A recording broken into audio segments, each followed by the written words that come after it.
الحمد لله رب العالمين والصلاة والسلام على رسوله الكريم محمد وآله وصحبه أجمعين. أما بعد، قال الله عز وجل: أعوذ بالله من الشيطان الرجيم، بسم الله الرحمن الرحيم. إنا نحن نزلنا الذكر وَإِنَّا لَهُ لَحَافِظُونَ. صدق اللہ العظیم. یہ قرآن مجید کی مختصر سی آیت ہے جو چند لفظوں پر مشتمل ہے. مفکر اسلام حضرت مولانا سید ابو الحسن علی ندوی عرف علی میاں رحمۃ اللہ علیہ فرماتے ہیں کہ اللہ تعالیٰ فرماتا ہے، بے شک ہم نے الذکر کو نازل کیا ہے اور ہم ہی یقینی طور پر اس کی حفاظت کرنے والے ہیں. وَإِنَّا لَهُ لَحَافِظُونَ. اس کے اندر 50 اعلانات ہیں. اس کے اندر اعلان ہے کہ ہم اس کتاب کے اندر جو مطالب ہیں ان مطالب کو بھی زندہ رکھیں گے. ہم اس پر عمل اور اس پر عمل کرنے کے سلسلے کو بھی باقی رکھیں گے. ہم اس کتاب کی حفاظت کرنے والوں کی بھی حفاظت کریں گے. اس کتاب کو یاد کرنے والوں کی بھی عزت کرائیں گے. اس کتاب کا علم حاصل کرنے والوں کے سلسلے کو بھی باقی رکھیں گے. ہم اس زبان کو اور اس زبان کو بھی محفوظ رکھیں گے جو قرآنی زبان ہے، جس زبان میں یہ نازل ہوا، یعنی عربی زبان. اس زبان کے ان علوم کو بھی باقی رکھیں گے جو اس زبان کے سیکھنے کے لیے ضروری ہیں. ان مقامات کی بھی حفاظت کریں گے، اس ملک کی بھی حفاظت کریں گے جہاں کی اور جس ملک کی یہ زبان ہے. ہم اس قرآن پاک کے محافظ ہیں تو اس کے حاملین کے بھی محافظ ہیں. یہ نہیں ہو سکتا کہ اذان رہے مؤذن نہ رہے.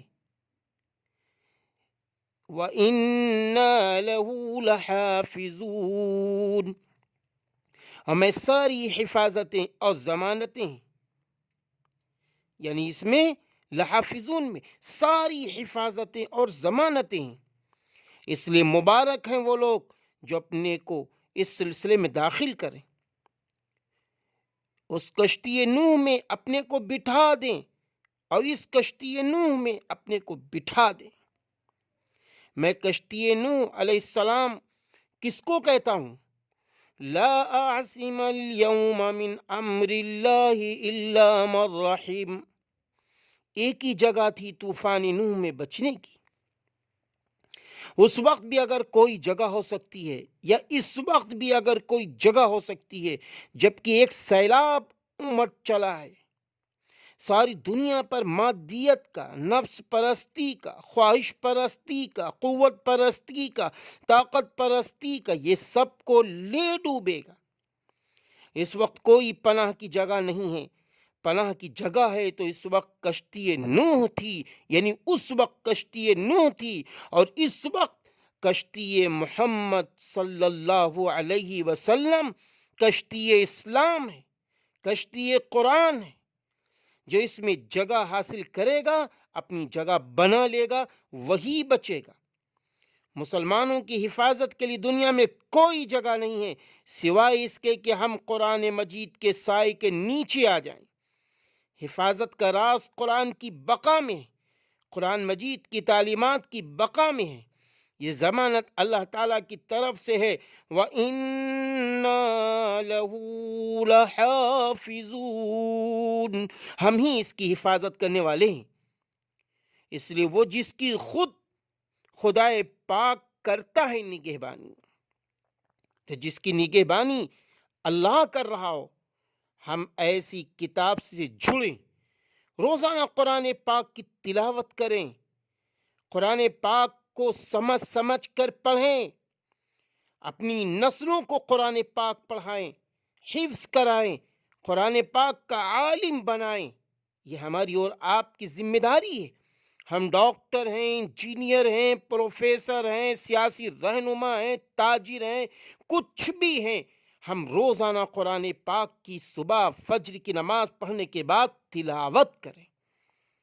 جب ہمارا ماحول ایسا ہوگا تو ہم قرآن پاک سے جڑ جائیں گے، اور جس قرآن کی اللہ حفاظت کر رہا ہے ہم اس حفاظت میں داخل ہو جائیں گے۔